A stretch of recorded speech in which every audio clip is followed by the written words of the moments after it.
Wilson Ortigas Edson. Tapos, pasok ka na lang ng Rinaldo. Ali mo na voice.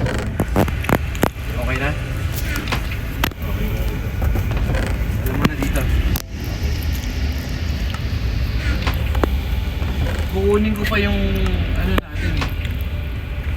Sa taas. Yung pangulong.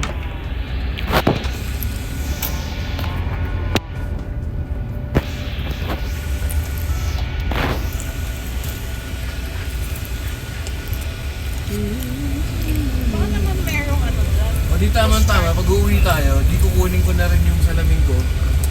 Kung pwede ko siyang puntahan sa Pasay. Hindi ka sumasagot.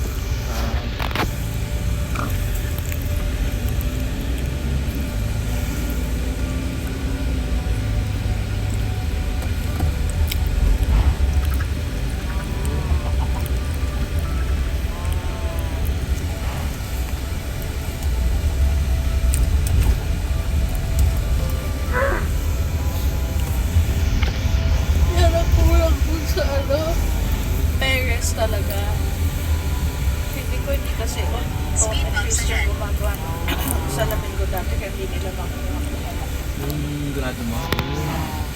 Oo, ay naka-apat. Ataw, di ba ako dun? Pero sa Paris din siya. Oo.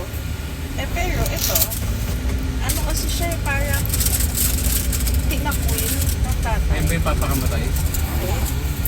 Eh yung tumalon. Huh?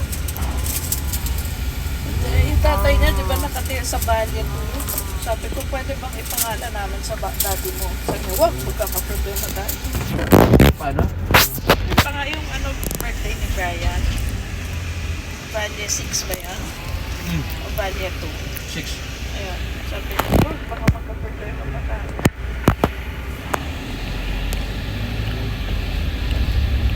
Parang tinakwil siya ng magulang niya eh. Dahil dyan sa ano niya, babae niya.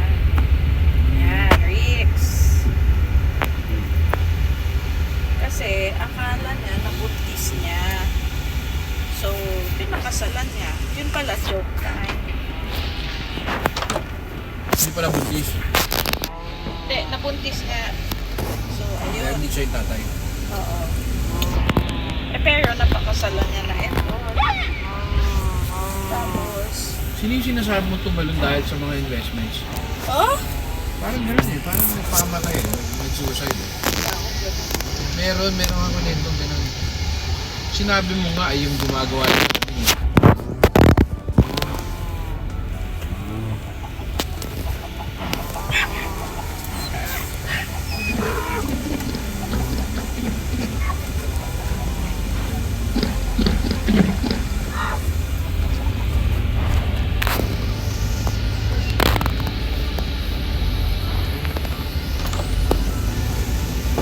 Buti naman si John, medyo bumaba na yung